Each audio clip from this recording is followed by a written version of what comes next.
The coffee was hot in my mug, the old porch swing steady beneath me, just another quiet Texas morning settling over the Morgan Ranch, same as it had for more mornings than I could count across my 60 years. Then the peace shattered, a high-pitched engine whine ripped through the calm, sharp and angry, followed by the spitting sound of gravel kicked up at speed down the length of my long drive. A cloud of dust exploded like a gunshot, and through it charged a white BMW, gold rims flashing ridiculously in the sun, barreling toward my house like it had a damn death wish. Before I could even set my mug down or push my aching knees to get myself out of that wicker chair, the car skidded to a halt not 30 yards from my porch step, spraying dirt. The driver's door flew open and she emerged. She moved like she owned the ground she walked on, which was ironic, considering she was trespassing. Tight red business suit that looked agonizingly out of place against the backdrop of dusty fields and weathered fences, heels stabbing aggressively into the gravel. Her face was set in hard, impatient lines, and she was waving a stack of papers above her head like a battle standard as she stormed right toward me, completely ignoring the clearly posted, "No trespassing, survivors will be prosecuted," signs my granddaddy had put up half a century ago. "You need to vacate this property immediately," she screamed before she was even halfway to the steps, her voice shrill enough to make my teeth ache. "I bought it fair and square. This ranch is mine now." I just blinked, the sheer unadulterated gall of it hitting me like a physical blow. Mine. This place wasn't just some parcel on a map. My name is Arthur Morgan, Art to Friends. Retired Sergeant Major. 22 years I gave the Army. Saw enough of the world's ugly side to earn the quiet I found right here on the spread my great-granddaddy carved out of the wilderness over 120 years ago. This land breathed Morgan history. My great-grandfather built this very house with his bare hands. The deed, the real one, solid and indisputable, sat locked tight in the heavy iron safe inside, not 50 feet from where I stood.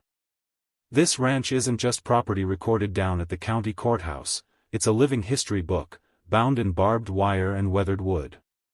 Every fence post tells a story. Every scar on the barn door holds an echo. And Sarah, my Sarah, loved this view from the porch more than anything. Used to sit right here beside me, her hand resting warm on mine, watching the sunset paint the fields in strokes of golden purple.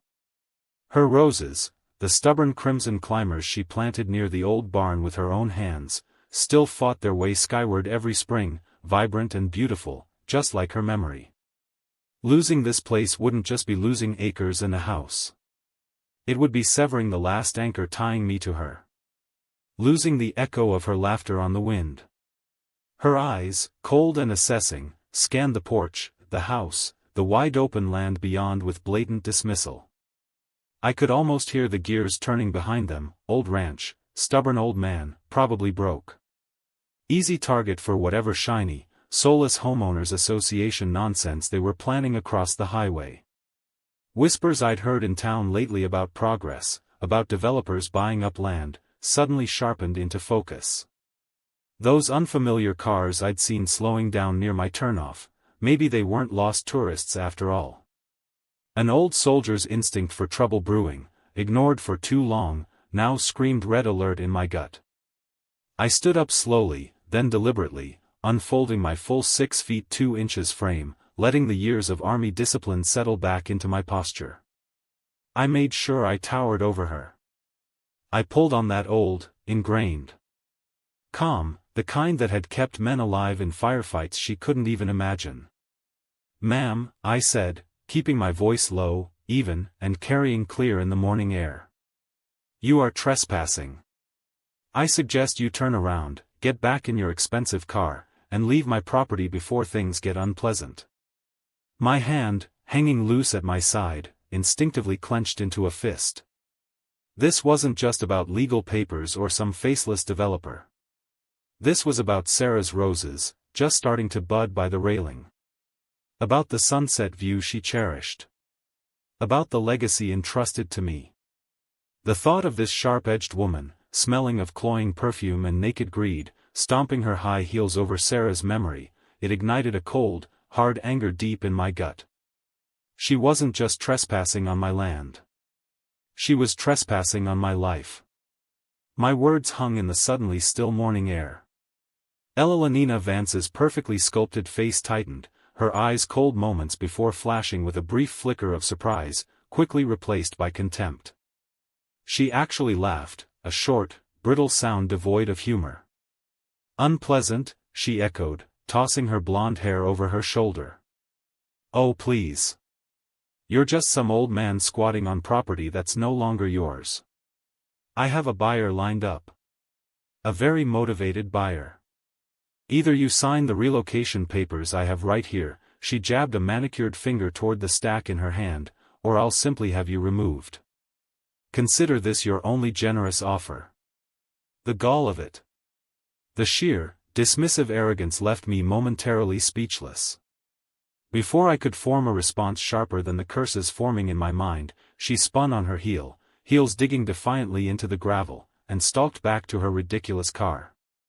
The engine roared to life and she sped off, leaving another cloud of dust and the faint, clawing scent of her perfume hanging offensively in the air. She didn't stay gone long. Maybe 3 days passed, just enough time for the dust to settle and a fragile semblance of peace to return. I spent the time patching a section of fence down by the creek and trying to ignore the knot of anxiety in my gut. Then one afternoon, the white BMW was back, crunching up the drive with the same entitled arrogance. This time she wasn't alone. 2 men in dark, ill-fitting suits climbed out with her, looking like cheap muscle trying too hard to appear professional. They didn't bother with pleasantries. You were warned, Mr. Morgan, Vance said, a smug smile plastered on her face. She stayed near her car this time, letting the 2 suits advance toward the porch. These gentlemen are here to finalize the paperwork. We strongly advise you cooperate. One of the suits, a thick-necked fellow with eyes too close together, pulled out a cell phone and pointed it directly at me. Subject is hostile and uncooperative, he announced loudly, narrating for the camera. Refusing lawful instruction. Lawful? I crossed my arms, planting my feet firmly on the top step. Anger, cold and sharp, sliced through the anxiety they were trying to provoke. They were trying to build a phony case. Not today. You're trespassing, I stated, my voice level, carrying the parade ground authority I hadn't used in years. Again, this is private property. Turn around and leave. Now. The suit kept filming. Subject is making verbal threats. Threats? I almost laughed. That's a warning, son. There's a difference. And since they were recording, I reached into my own back pocket and pulled out my battered smartphone, hitting the record button. The suits blinked, momentarily thrown off script. Vance's smug smile faltered for a second. This is Arthur Morgan, I said clearly into my own phone, panning slowly to capture their faces, the BMW, the license plate, on my private property, the Morgan Ranch. Date and time are being recorded. These individuals, Elenina Vance and 2 unidentified males, are trespassing after being previously warned. Any actions they take, any threats they make, will be documented and turned over to Sheriff Brody's office. The thick-necked suit lowered his phone slightly. He glanced back at Vance, who hissed something under her breath. The other suit, leaner, and looking distinctly uncomfortable, whispered urgently to her. She glared at me, defeated for the moment but radiating malice. You'll regret this, old man, she spat. I doubt that, as much as I doubt the legality of whatever papers you're waving around, I replied calmly. They turned, shuffling awkwardly back to the car. But as Vance got in, she deliberately kicked over one of Sarah's rose bushes near the porch railing, sending dirt and broken stems scattering across the wood, a final petty act of vandalism that felt like a personal insult. I watched them drive away, the dust settling once more. But the peace felt permanently fractured now. This wasn't just business. It was becoming a vendetta. That night, sleep didn't come easy. Every creak of the old house sounded like an intruder. Every shadow seemed to move. I found myself checking the locks on the doors and windows, something I hadn't felt the need to do in years. I went to the gun safe, pulled out my old service pistol, a Colt M1911, heavy and familiar in my hand. I field stripped it, cleaned and oiled it with methodical care, the familiar ritual calming my nerves slightly. It wasn't about wanting violence. It was about being prepared for it when it seemed determined to find you. The thought of the cost started to weigh on me too, not just the emotional cost, but the practical. If they kept this up, there'd be legal fees. Michael Sterling, my lawyer and an old army buddy, wasn't cheap, even if he gave me the friends and veterans rate. Repairs to the ranch, if they escalated beyond kicking flower pots. How long could I sustain a siege like this? The ranch barely broke even most years. My savings weren't inexhaustible. The weight of 120 years of family history suddenly felt very heavy on my shoulders. Could I be the Morgan who lost it all? My answer came less than a week later. I was down at the barn, trying to coax the ancient water pump back to life, when I heard the rumble, not one car this time, but several. Wiping grease from my hands onto my jeans, I stepped out into the harsh afternoon sun and felt my heart sink. There she was again, Ellen Vance, stepping out of her BMW like she was arriving at a gala. But behind her, pulling up in a cloud of dust, were 2 pickup trucks and a beat-up van. At least a dozen people spilled out, some in suits like before, others in construction vests, holding clipboards, a couple even carrying surveying equipment. They spread out without a word, heading toward the barn, the cattle pens, the fence line, like locusts descending on a field. Vance marched toward me, a triumphant, predatory glint in her eyes. "Good afternoon, Mr. Morgan," she said, her voice dripping with false sweetness. "We're here to begin the preliminary inspection." I laughed then, couldn't help it. A low, deep chuckle that started in my chest and rumbled out. "Inspection? Inspection of what?" "Of my property, of course," she replied brightly, waving a hand toward the unfolding activity. "As per the purchase agreement you signed, we are authorized to inspect the premises prior to finalizing the closing." "Purchase agreement? What?" The words were insane. "I haven't signed anything." "You are trespassing." I yelled it louder this time, making sure every single one of her hired hands could hear it. "All of you, get off my land. Now." Most ignored me, clearly following Vance's orders. A few clipboard carriers hesitated, glancing nervously between me and their boss. One guy started unreeling a measuring tape along the fence line. They were acting like they already owned the place, taking inventory. And I knew, instinctively, that if I laid a hand on any of them, they'd have the sheriff out here claiming assault faster than I could blink.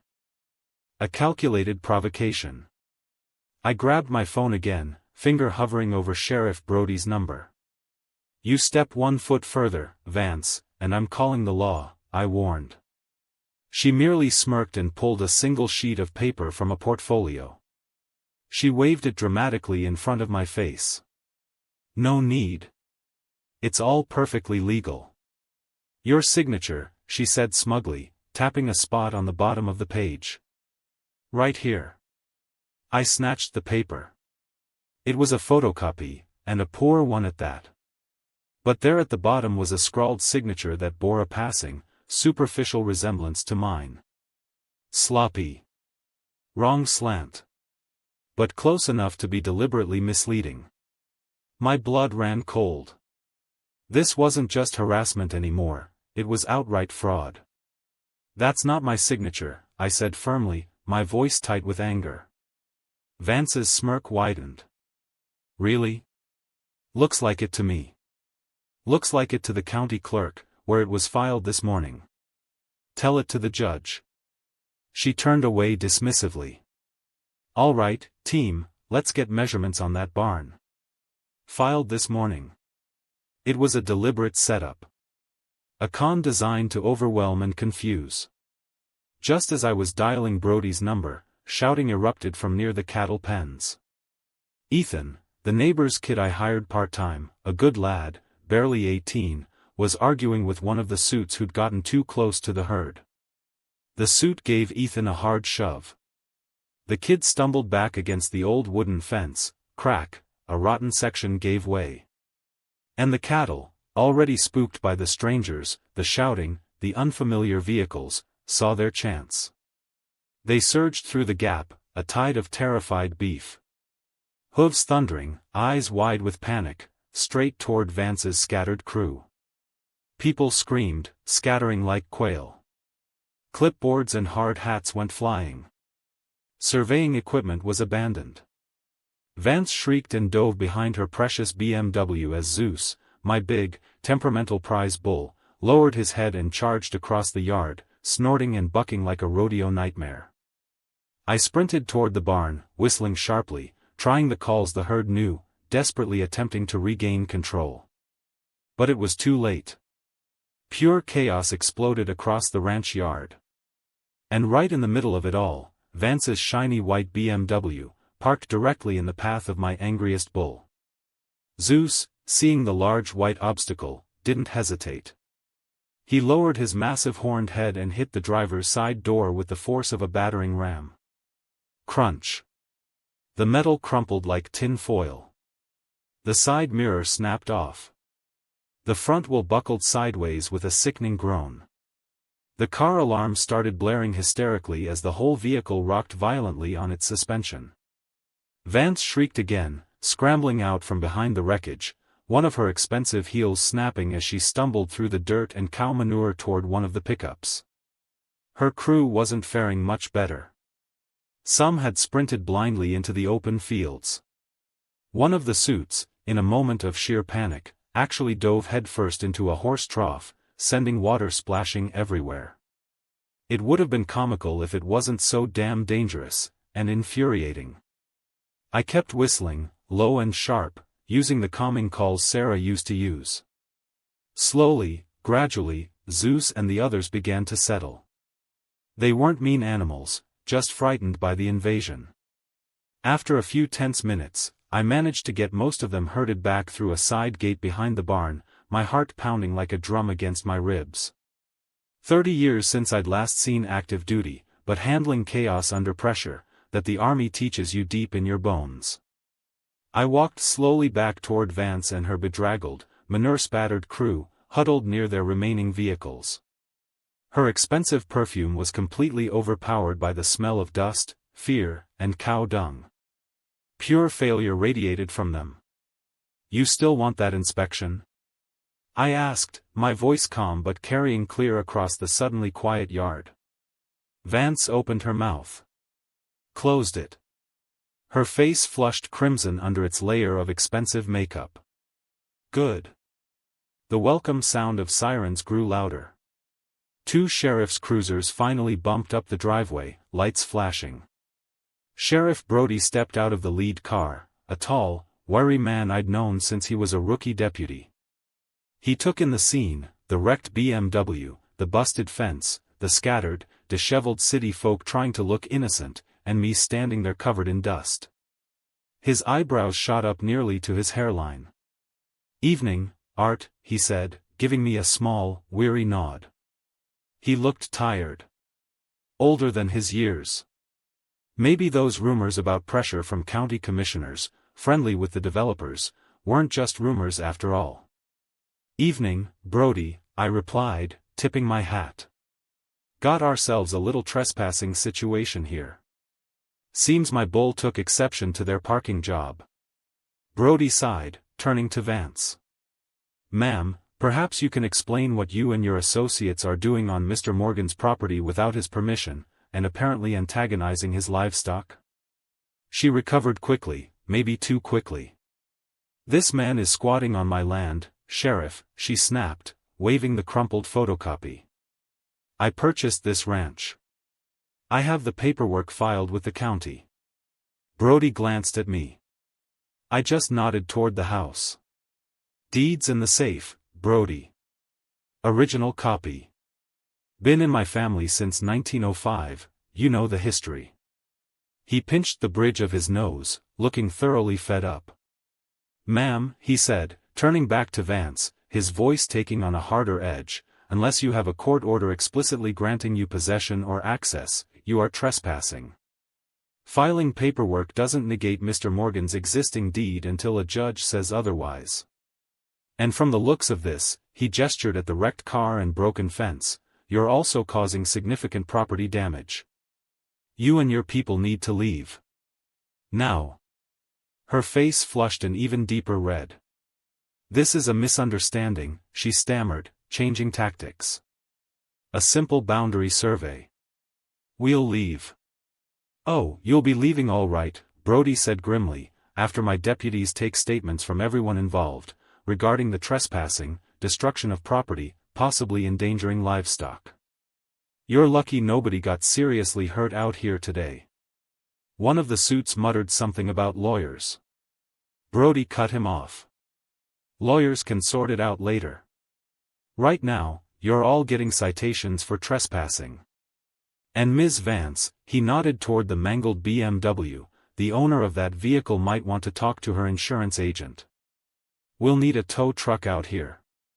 It took over an hour for the deputies to take statements, write reports, and issue citations. Vance and her crew finally piled into their remaining vehicles and drove off in disgrace, leaving the crippled BMW behind like a monument to their failure. Brody lingered for a moment, shaking his head as he watched them go. "These city developers," he muttered, more to himself than to me, "think they can just roll over folks who've worked the land their whole lives." "Not this time, Brody," I said, managing a tired smile. He chuckled dryly. "Maybe not. But Art, you need to be careful. Get Michael Sterling on the line if you haven't already.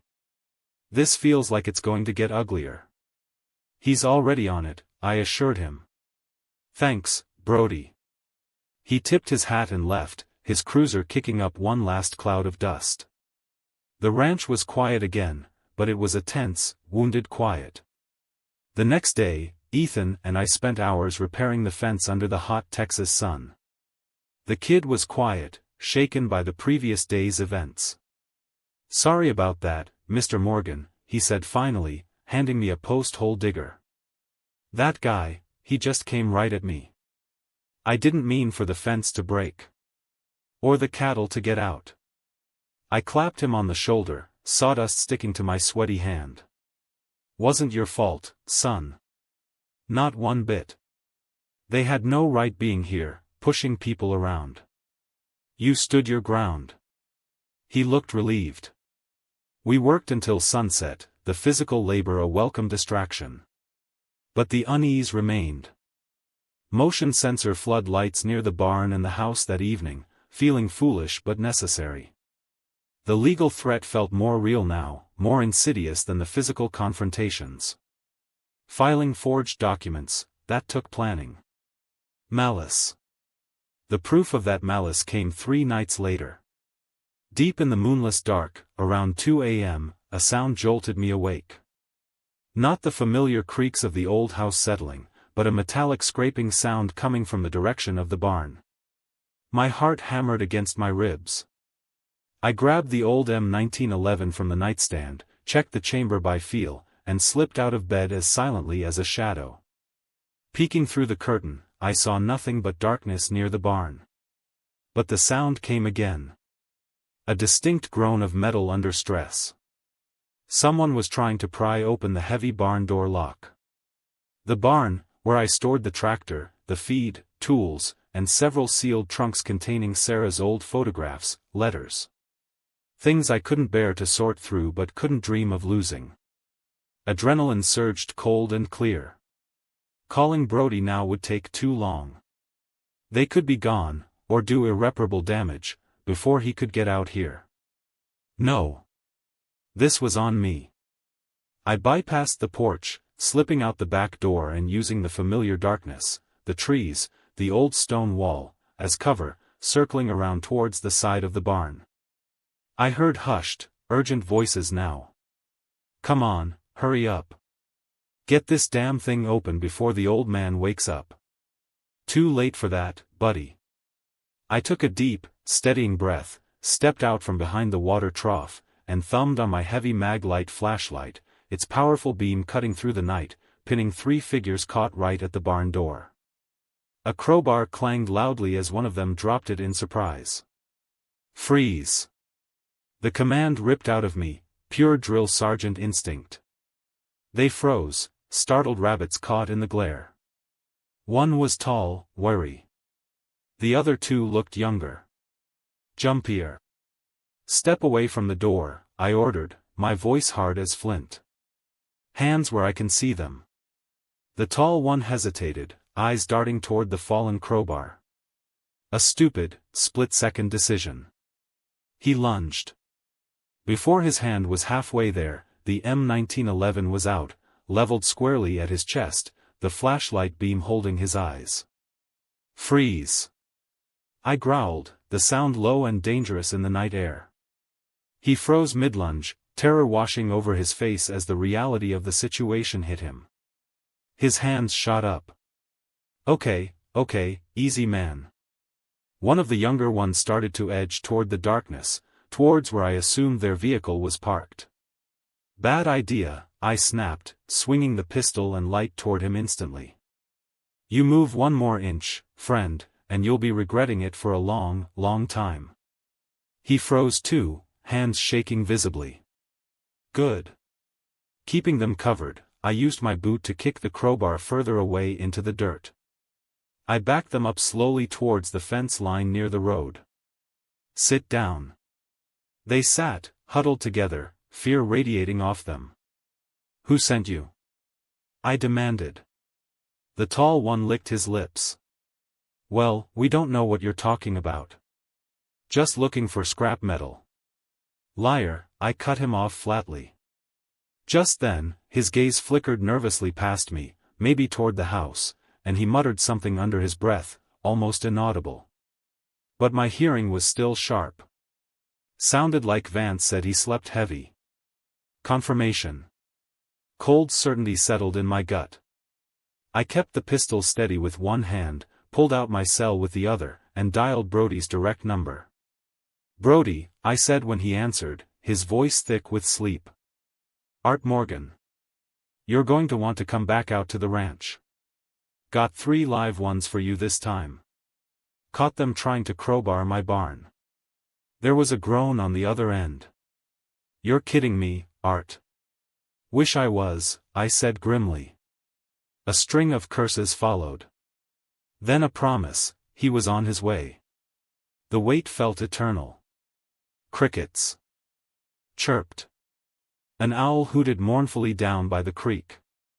The 3 men sat silent, eyes shifting nervously. These weren't random thieves. Vance was escalating, trying to intimidate, maybe destroy property, hoping I'd break. Over my dead body, I thought grimly. Finally, the blessed flash of blue and red light swept down the driveway. Brody and another deputy climbed out, weapons drawn but low. Got them right here, Sheriff, I said, raising my free hand slightly. Caught red-handed. Brody approached, handcuffs glinting. Nice work, Art.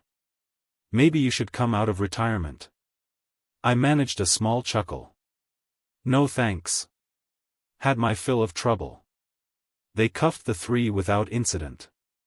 As the tall one was being guided into the cruiser, he turned and sneered at me, fear replaced by impotent rage. You won't win, old man. She always gets what she wants. The mask was off, no more pretending. After they left, the silence felt heavy. This wasn't just about land anymore. It was war. And Vance had just proven she'd stop at nothing. The next few days were a blur of activity. I called Michael Sterling immediately. He started drafting cease and desist letters, exploring restraining orders.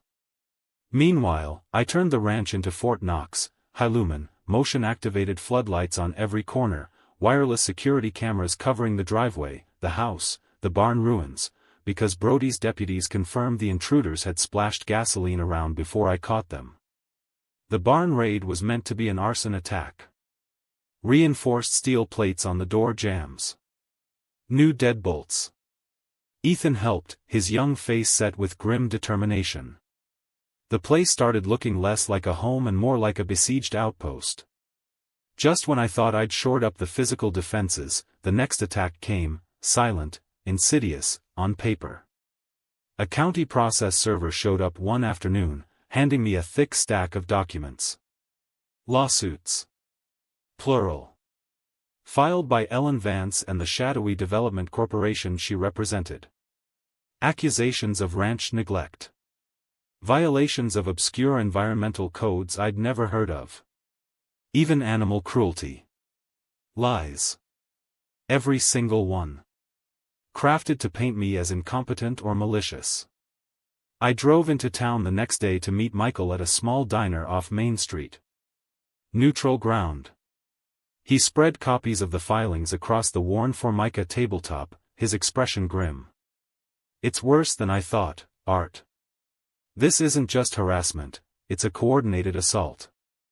They're trying to bury you in legal fees. Trigger county inspections. Maybe even get liens placed on the property based on these bogus claims. Death by 1,000 paper cuts. My stomach twisted as I flipped through the pages, the dense legalese mixing with blatant falsehoods. So what do we do, Michael? He leaned forward, his eyes sharp. We fight. Same way you fought every battle your whole life, strategically, relentlessly. We document everything. Answer every false claim with facts. We file counter-suits, fraud for the forged signature, harassment, conspiracy, attempted arson based on the intruder's admission, trespassing, damages. We hit back. Hard. But, Art, he added, his voice softening slightly, it's going to cost a lot. And it's going to get nastier before it gets better. You prepared for that? I met his gaze, the reflection of the diner's fluorescent light stark in his pupils. I am. But driving back to the ranch, the weight of his words pressed down on me. Nasty. I hadn't realized how nasty yet.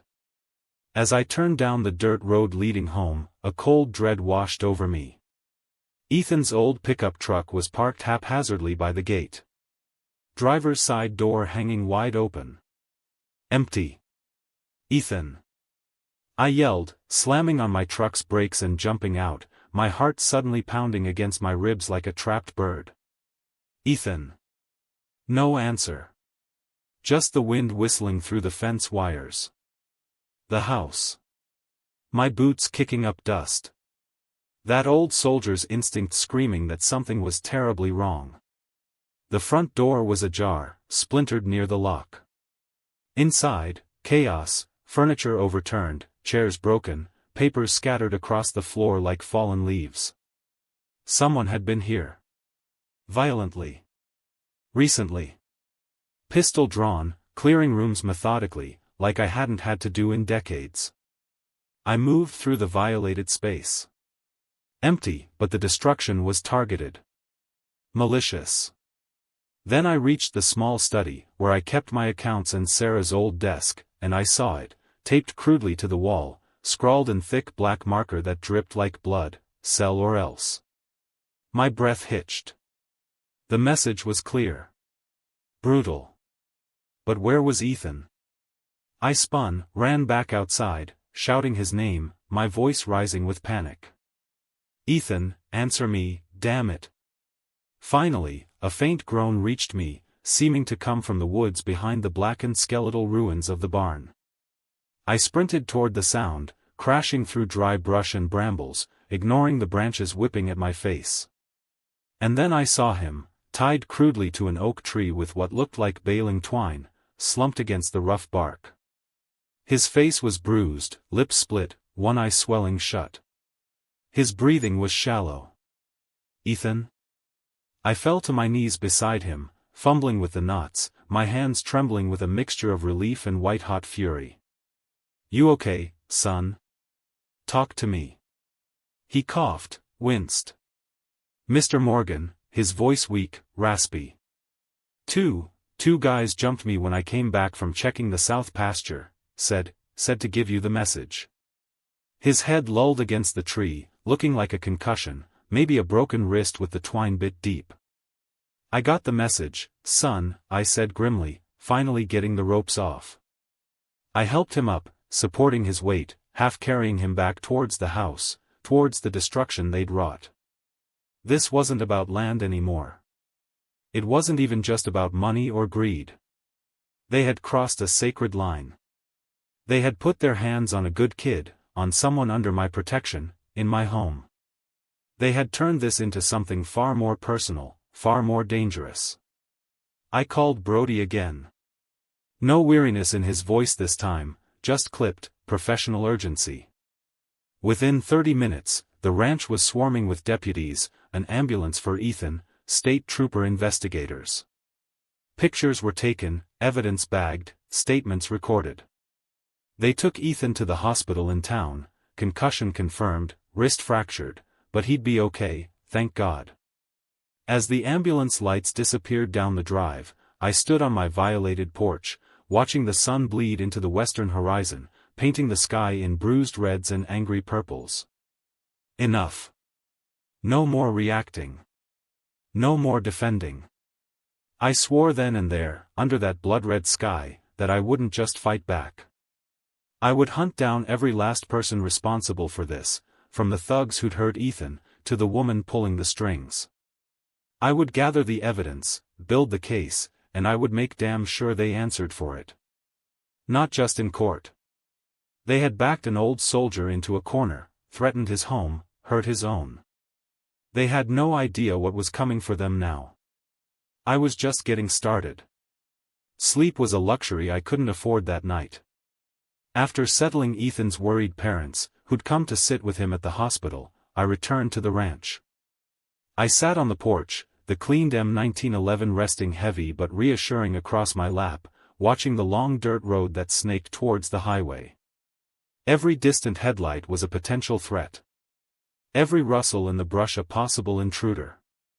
But the real attack, I knew, wouldn't be subtle this time. Vance was cornered, hurting. Ethan. Ransacking my home. Those were acts of desperation. Her next move would be decisive.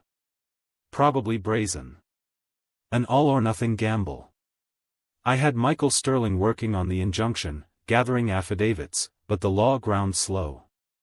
Vance, I suspected, was about to try something else. As the first pale gray fingers of dawn stretched across the eastern sky, painting the clouds in bruised shades of purple and pink, I saw it. Not just one vehicle, but a procession, a line of headlights cutting through the pre-dawn gloom, moving slowly, deliberately down the county road towards my gate. SUVs, big pickup trucks, even a couple of rental moving vans. At least 20 vehicles in all. Maybe more. Leading the pack, inevitably, was Ellen Vance's new black SUV. Insurance must have paid out quickly on the BMW Zeus had remodeled. Behind her, the vehicles disgorged their occupants, men in dark suits clutching briefcases, uniformed security guards adjusting tactical vests, clipboard-wielding agents fanning out, even a crew of rough-looking movers rolling dollies off the backs of the rental trucks. This wasn't a sneak attack. It was a full-blown invasion, staged for maximum intimidation. I stood up slowly from the porch swing, my knees cracking in protest, but my mind felt sharp, strangely calm. The adrenaline was there, humming just beneath the surface, but it was controlled, focused. I'd spent the hours before dawn making final checks. Every camera I'd installed was recording, feeding wirelessly to a secure cloud server Michael had set up. Copies of my deed, Brody's incident reports, photos of the damage, Ethan's preliminary statement, all uploaded, safe from physical seizure. I left the pistol inside this time, holstered but accessible just inside the door. Outnumbered, 20 or 30 to 1, a gun wouldn't solve this directly. No. My preparation, the truth, and maybe a little help from my friends, that was my arsenal today. I walked steadily out to the main gate, stopping just inside the fence line as the convoy ground to a halt a few yards away. Vance emerged first, dressed this time in a crisp white pantsuit that practically glowed in the dim morning light, a stark, almost angelic contrast to the darkness of her intentions. She marched towards me, high heels somehow managing not to sink too deeply into the packed dirt. A fat manila envelope clutched in her hand like a scepter. "This is your final notice, Morgan," she snapped, her voice tight with forced authority, holding the envelope out like a weapon. "We have a court-filed eviction order. You are illegally occupying corporate-owned property. If you do not vacate the premises peacefully and immediately, we have authorized security personnel," she gestured vaguely toward the men in tactical gear, "to remove you by force." I didn't take the envelope. Didn't even look at it. I just held her gaze, letting the silence stretch. "You done?" I asked quietly. She sneered, though a flicker of uncertainty briefly crossed her eyes at my lack of reaction. "You have no idea who you're messing with, old man. This is bigger than you. Bigger than this rundown dirt patch." Behind her, the suits began speaking into radios, spreading out along the fence line. The security guards shifted their stances, hands hovering near belts that likely held more than just handcuffs. The movers started pushing empty dollies toward my gate, a clear visual threat. It was a well-oiled machine designed to intimidate, overwhelm, and crush resistance through sheer numbers and a facade of legality. I allowed myself a small, cold smile. "Funny thing about machines, Ms. Vance," I said, my voice carrying easily in the still air, "they break down real easy when you know where to hit them.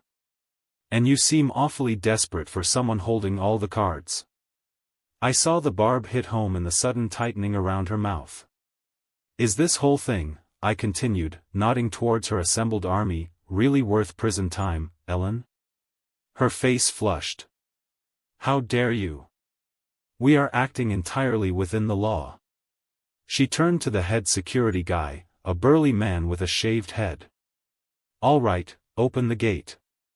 Use the bolt cutters if you have to. Clear the property." The security team started forward, one producing a large pair of bolt cutters. The movers behind them tensed, ready to flood onto the property. This was it, the moment of breach. Then came the sound, not from Vance's crew, but from behind them. From both ends of the county road, the low, guttural roar of multiple heavy-duty engines grew rapidly louder. Heads turned. Vance spun around, confusion momentarily replacing the fury on her face. "What the hell is that?" she shrieked. Rolling into view, kicking up their own clouds of righteous dust, came the cavalry. Big pickups, aging flatbeds, even a couple of retired sheriff's patrol trucks still painted black and white, driven by my neighbors. Old Man Hemlock from 3 miles down the road, the Rodriguez family whose fence I'd helped mend last spring, Jenkins and his boys who ran the feed store in town, half a dozen veterans I knew from the local VFW post, dozens of them. They pulled up strategically, forming a solid, immovable wall of steel and determination, boxing Vance's entire convoy in against my fence line. Doors opened, and people stepped out, ranchers in worn denim and dusty boots, veterans standing tall in camo hats, young families looking grimly determined. And there, leaning on a crutch near Jed Jenkins' truck, grinning from ear to ear despite the bruises still livid on his face, was Ethan. One by one, they stood firm, arms crossed, eyes fixed on Vance and her crew. A silent, unyielding message radiated from them: "You want Art Morgan's ranch? You'll have to go through all of us." Vance's face turned a shade of purple I hadn't thought humanly possible. "This is illegal," she screamed, her voice cracking. "You're obstructing justice. I'll have every single one of you arrested, everyone." I chuckled then, a deep, genuine belly laugh that seemed to rattle the very air. "Funny you should mention arrests, Eleanor," I said, just as the unmistakable sound of sirens cut through the tension. This time, it wasn't just 1 or 2 cruisers. 3 county sheriff vehicles pulled up smartly, lights flashing, followed closely by a state fire marshal's unit and 2 unmarked sedans I recognized as belonging to state investigators. Sheriff Brody stepped out, flanked by the fire marshal himself and two stern-looking investigators in suits. Far more convincing than Vance's hired muscle. Brody didn't look weary now, he looked resolute, his eyes hard as he surveyed the scene and then fixed on Vance. He strode right up to her, ignoring her sputtering protests. "Ellen Vance," he said, his voice calm but carrying undeniable authority, as he flipped open a small leather folder. "You are under arrest." Her jaw dropped. "On what grounds?" she demanded. "This is harassment," she said, but Brody corrected her sharply. "You have a fraudulent document," he stated. "You are under arrest for conspiracy to commit fraud, filing false instruments, multiple counts of aggravated trespassing, coercion." He paused, letting the weight of the words sink in, assault. He nodded towards Ethan. "And arson." Vance shrieked in genuine shock, her fury momentarily overridden by disbelief. "That's ridiculous. I had nothing to do with any fire." "Did you?" Brody replied coolly. He glanced towards Ethan, the young man taking a steadying breath, supported by Jed Jenkins. "Sheriff," Ethan said, his voice clear despite the lingering rasp from his injuries. "When those guys jumped me, the ones who tied me up, I heard them talking just before they knocked me out. One said to the other, 'Make sure the old barn goes up good this time.'" Vance was pissed. "It didn't catch right before, once, it looking like an accident." A collective gasp went through the assembled neighbors. The fire marshal stepped forward slightly. "That statement corroborates evidence of accelerant found at the scene," he said. "Ms. Vance, attempted arson is a serious felony." Brody didn't wait for her response. He nodded to his deputies. "Cuff her and her associates," he indicated the lead suits and the security chief. "The rest of you," he addressed the movers and lower-level employees, "stay put. You'll be questioned as material witnesses." Chaos erupted. This time, it was the controlled chaos of law enforcement. Deputies moved inefficiently. Vance struggled briefly, screeching threats and curses, her white suit getting smudged as handcuffs clicked shut around her wrists. "This isn't over, Morgan. You hear me?" "It's not over," she screamed as they guided her, stumbling now, without the facade of power, towards a cruiser. One by one, the core members of her team were cuffed and searched. The remaining movers and agents looked stunned, lost, their temporary authority evaporated. The crowd of townsfolk watched in grim silence, then a low murmur of approval spread through them. I stood by my gate, arms folded, watching the culmination of weeks of fear, anger, and sleepless nights. The sun was fully up now, bathing the ranch in golden light. I took a deep breath, the air suddenly tasting cleaner, lighter. The immediate battle, the fight for this piece of earth, soaked in Morgan's sweat and Sarah's memory, was finally over. We had won. As the last of the sheriff's cruisers, carrying a snarling Ellen Vance and her key accomplices, disappeared down the driveway, a profound quiet settled over the ranch, broken only by the relieved murmurs of my neighbors. The remaining security guards and movers, looking dazed and leaderless, were eventually processed and allowed to leave in their vehicles, except for the disgraced rental trucks and Vance's new SUV, which awaited tow trucks alongside the bull-ravaged BMW.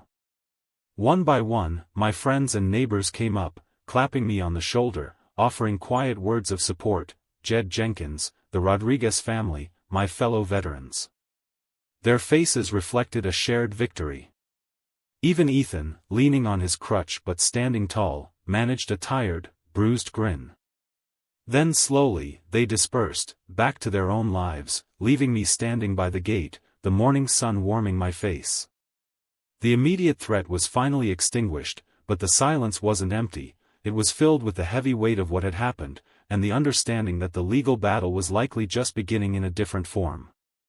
The weeks that followed were a whirlwind of legal activity, thankfully mostly handled by Michael Sterling.